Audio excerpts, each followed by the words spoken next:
Assalamualaikum warahmatullahi wabarakatuh. Nama saya Arif Rahman Pangestu.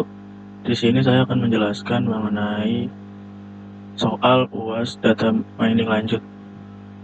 Yang pertama itu mengenai tahapan KDD atau Knowledge Discovery Database. Pertama ada data cleansing, yaitu proses di mana data diolah lalu dipilih data yang dianggap bisa dipakai. Yang kedua, data integration atau proses penggabungan data yang dianggap berulang akan digabungkan menjadi satu. Yang ketiga, selection, yaitu proses seleksi atau pemilihan data yang dianggap relevan terhadap analisis. Yang keempat, data transformation adalah proses transformasi data terpilih ke dalam bentuk mining procedure.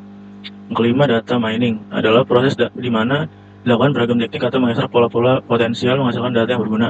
Yang keenam, pattern evolution, proses di mana pola-pola yang telah diintervensi berdasarkan measure yang diberikan. 7, knowledge presentation, yaitu proses paling akhir dari proses KDD atau knowledge discovery on database. Data-data yang sudah diproses divisualisasikan agar lebih mudah dipahami oleh pengguna dan diharapkan bisa diambil tindakan berdasarkan analisis. Yang selanjutnya adalah siklus proyek data mining. Yang pertama adalah fase pemahaman bisnis, yaitu penentuan tujuan proyek dan kebutuhan secara detail dalam lingkup bisnis atau unit. Yang kedua adalah fase pemahaman data, yaitu mengumpulkan data. Yang selanjutnya adalah fase pengolahan data, yaitu menyiapkan data awal, kumpulan data yang akan digunakan untuk keseluruhan fase berikutnya. Fase ini merupakan pekerjaan berat yang perlu dilaksanakan secara intensif. Selanjutnya adalah fase pemodelan, yaitu pilih dan aplikasikan teknik pemodelan yang sesuai. Selanjutnya fase evaluasi. Fase ini mengevaluasi satu atau lebih model yang digunakan dalam fase pemodelan untuk mendapatkan kualitas dan efektivitas sebelum yang disebarkan untuk digunakan. Dan selanjutnya adalah fase penyebaran. Menggunakan model yang dihasilkan terbentuknya model tidak menandakan telah terselesaikan proyek. Selanjutnya adalah fitur WK. Salah satu adalah classification. Di dalam WK terdapat algoritma yang mendukung atau proses klasifikasi sebuah objek, serta pengguna dimudahkan untuk melakukan implementasi secara langsung.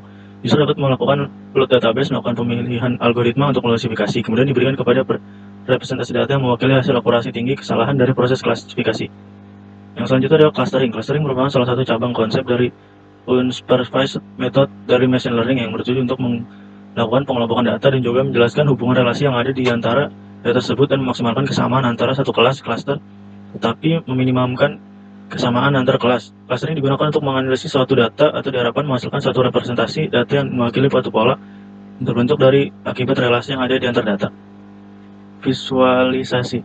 Mereka memiliki fitur untuk memberikan sebuah representasi data hasil sebuah proses data mining dalam bentuk gambar atau chart yang juga dapat digunakan pemilihan berbagai parameter yang mendukung dalam membentuk representasi data yang ada dalam aplikasi WK tersebut. Data preprocessing. Weta menyediakan fitur dalam hal data preprocessing, yaitu streaming dan stopword removal. Proses streaming dan stopword removal yang ada dalam perangkat lunak WK berbasiskan bahasa Inggris, sehingga untuk mengimplementasi bahasa di luar bahasa Inggris diharuskan untuk melakukan proses preprocessing data di luar aplikasi WK. Yang selanjutnya ada convention matrix, yaitu pengukuran performa untuk masalah klasifikasi machine learning di mana keluaran dapat berupa dua kelas atau lebih. Confusion metric adalah tabel dengan 4 kombinasi berbeda dan nilai prediksi dan nilai aktual.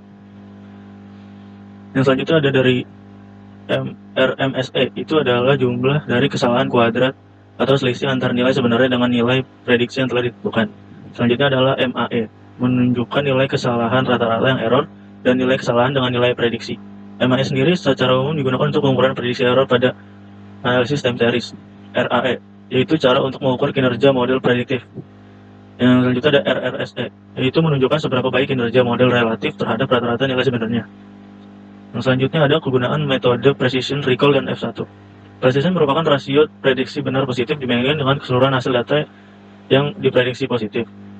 Sedangkan recall merupakan rasio prediksi benar positif dibandingkan dengan keseluruhan data yang benar positif. Sementara itu F1 itu skor merupakan perbandingan rata-rata presisi dan recall yang dibobotkan. Yang ketiga, regresi linear sederhana adalah metode statistik yang berfungsi untuk menguji sejauh mana hubungan sebab akibat antara variabel faktor X terhadap variabel akibatnya. Faktor penyebab pada umumnya dilambangkan dengan X atau disebut juga dengan respons. Regresi linear sederhana atau sering disingkat SLR, Simple Linear Regression, juga merupakan salah satu metode statistik yang digunakan dalam produksi untuk melakukan peramalan atau prediksi tentang karakteristik kualitas maupun kuantitas.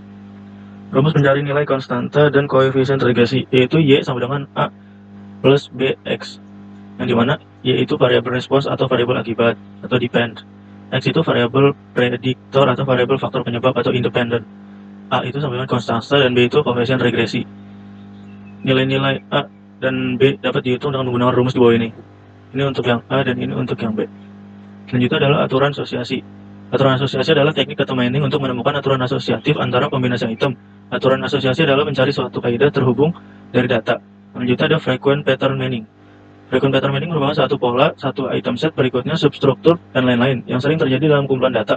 Pertama kali diusulkan oleh Agrawal, Imilinski, dan Swami. Dalam konteks frequency item set dan asosiasi role mining, tujuannya untuk menemukan ketergantungan yang melekat dalam data. Keempat, ada cara kerja, kelebihan, dan kelemahan algoritma pada random forest. Random forest merupakan suatu kumpulan dari beberapa tree, di mana masing-masing tree bergantung pada nilai pixel pada tiap vektor yang diambil secara acak dan independen. Dalam pembentukan tree, algoritma forest akan melakukan training terhadap sampel data. Pengambilan sampel dilakukan dengan cara sampling with replacement. Sebanyak sepertiga dari sampel akan digunakan untuk menentukan data out of bag atau OB. Penentuan data out of bag dilakukan untuk mengestimasi error menentukan variable importance, variabel yang akan digunakan untuk menentukan pemisahan atau split. Terbaik ditentukan secara acak dan cara voting dari masing-masing tree. Kelas dengan jumlah vote terbanyak akan menjadi pemenangnya. Selanjutnya, kelebihan dan kekurangannya pada algoritma forest. Kelebihannya yaitu dapat mengatasi noise dan missing value serta dapat mengatasi data dalam jumlah besar. Sedangkan kekurangan pada algoritma random forest yaitu interpretasi yang sulit untuk digunakan dan dibutuhkan tuning model yang tepat untuk data. Sekian, saya menjabarkan dari 1 sampai 4 mengenai jawaban saya tentang UAS data mining lanjut. Kurang lebihnya mohon maaf. Wassalamualaikum warahmatullahi wabarakatuh.